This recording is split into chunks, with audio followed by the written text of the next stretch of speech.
आगामी लोकसभा चुनाव का वक्त नजदीक है, जिसको लेकर सभी दलों के नेताओं ने जिलों का दौरा शुरू कर दिया है और बूथ स्तर पर मजबूती के लिए कार्यकर्ताओं के साथ बैठक कर रहे हैं।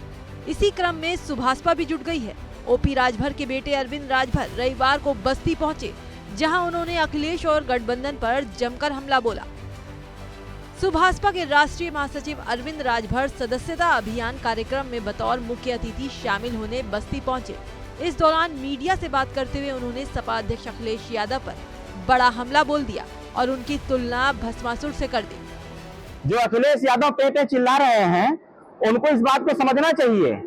अखिलेश यादव भस्मासुर रूपी नेता हो गए हैं।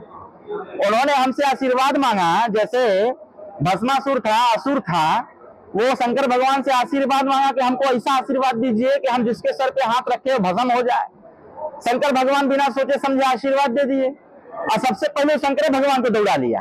उसी प्रकार से अखिलेश यादव जी हैं। हम अखिलेश यादव जी को भस्मासुर कहते हैं। अखिलेश यादव भस्मासुर हैं। वो जिस भी पार्टी के साथ गठबंधन करते हैं, उस पार्टी के सर पे हाथ रख के उसको भस्म करने का प्रयास करते हैं। संजोग अच्छा था, समय अच्छा था कि मैं समय की नकाजत को अच्छी तरह से पकड़ लिया था और पहले उनसे तलाक ले लिया कि भगो तुम्हारा कोई काम नहीं है। तो अखिलेश यादव जी लाख कोशिश करने, कहीं कुछ होने वाला नहीं है। इसके साथ ही अरविंद राजभर ने इंडिया गठबंधन पर भी निशाना साधा। बोले ये गठबंधन नेताओं के चाय पकौड़ी खाने के लिए है। साथ ही कहा अखिलेश यादव देश में घूम घूम कर एक बार फिर से पीएम मोदी को जिताने के लिए काम कर रहे हैं। बाद में उन्होंने लोकसभा की सभी 80 सीट पर एनडीए की जीत का दावा भी किया। एनडीए तो टूटने वाला नहीं है। पहली चीज, इंडिया गठबंधन टूटते हुए नजर आ रहा है। ये आज नहीं, मैं बहुत पहले ही कह दिया था। जब ये इंडिया गठबंधन तैयार किया जा रहा था तो इसी बस्ती में पत्रकार साथियों ने हमसे पूछा था, तो हमने एक बात स्पष्ट रूप से बताया था कि ये गठबंधन जो बनाई जा रही है, गठबंधन सिर्फ पकौड़ी चाय नाश्ता के लिए बनाई जा रही है। चुनाव आते आते सब अलग अलग होकर के चुनाव लड़ेंगे और उसमें जो सबसे बड़ी अहम भूमिका निभाने का कार्य कर रहे थे अखिलेश यादव जी। अखिलेश यादव जी उत्तर प्रदेश नहीं, देश में घूम घूम करके वो माननीय प्रधानमंत्री नरेंद्र मोदी जी को फिर से एक बार प्रधानमंत्री बनाने का काम कर रहे हैं। और मैं उनको धन्यवाद देता हूं, उनको बधाई भी देता हूं कि आप अपने मिशन में लगे रहें, जिससे कि हम लोग का काम आसान हो जाए। और सुहेलदेव भारती। वहीं पिता ओपी राजभर के मंत्री बनने का भी अरविंद राजभर ने दावा किया।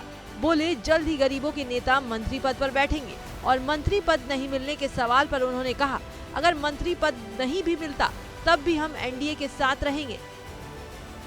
सेंट्रल और स्टेट गवर्नमेंट दोनों लोग आपस में सारी चीजें क्लियर हो गई हैं, स्पष्ट हो गई हैं। यथाशीघ्र वो डेट आने वाला है जिस डेट में हमारा नेता, हम सब के नेता, करोड़ों लोगों की आवाज, गरीबों के नेता मंत्री पद पर आसीन होंगे और आसीन होकर के उनके हिस्सेदारी भागीदारी की बात करेंगे। अगर शामिल नहीं किया जाता तो क्या एनडीए में भागीदारी आपकी? सुहेलदेव भारतीय समाज पार्टी अगर हमारे नेताजी को एनडीए मंत्री नहीं बनाती है तब भी हम एनडीए के साथ रहेंगे। इस तरह से आने वाले चुनाव को देखते हुए सुभाषपा भी अपनी तैयारियों में जुट गई है, क्योंकि लोकसभा चुनाव सुभाषपा के लिए किसी परीक्षा से कम नहीं है। घोसी उपचुनाव में बीजेपी को जीत दिलाने में सुभाषपा कामयाब नहीं हो पाई थी और अब सामने लोकसभा चुनाव है। ऐसे में सुभाषपा को खुद को साबित करना है। भारत की बात रोहित सिंह सावल के साथ सिर्फ एबीपी न्यूज पर।